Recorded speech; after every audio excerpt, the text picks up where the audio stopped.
Hey everybody, welcome back to Fab Daddy Garage TV. Once again, I am your host, Fab Daddy. If this is your first time with us, welcome. I hope you stick around. If this is not your first time with us, I'm glad you're back. I want to show you a quick update. For my last video, I have the fuel tank all installed. I got my rubber strips in there for padding. What I didn't have done then was my fuel lines. I made some AN fuel lines. This one is coming from the fuel pump inside the tank. Goes through this line along the frame rail, and it comes up into this cool filter regulator. What it does, it filters the fuel before it gets up to the fuel injection system. And then it's also the regulator, and the pressure comes in this side, and any excess fuel comes back out this fitting, goes back through the line, and back into this line, back into the tank. I mounted this here so that's easy access. I should be able to get to it from under the truck easily. I still have to run, obviously, the supply line up to the tank, or I'm sorry, up to the engine. I mounted, as you can see, I've got my AN fittings, these real cool fittings that clamp on here.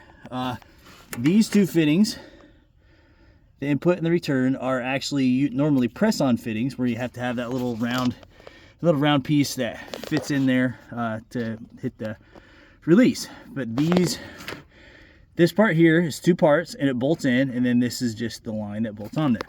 That one actually presses into the front of the filter, and this has a AN fitting on it for the supply line. I have it bolted on. I'm going to show you the other side.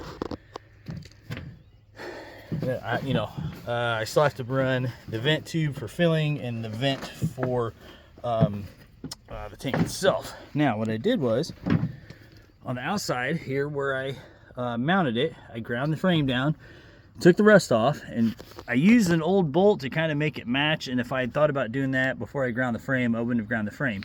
But as you can see, there's a new wash rim behind there, and what that is, it's actually one of these internal star washers.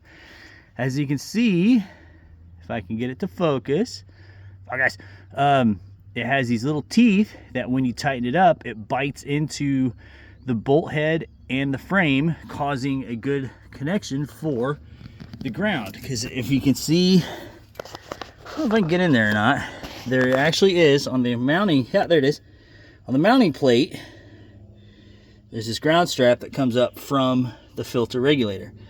I'm not sure how important that is. I figured if they put on there, it's pretty important, so I wanted to make sure that was a good ground. So I, clean the backside of the nut and bolt here before I bolt it together. And the reason I use an older bolt was so it kind of blends in with everything that's on there already. So anyway, hopefully the next video you watch, or the next thing you see, will be the bed back on Buford, and then I can start getting the engine and transmission installed. So glad you stopped by. See you later.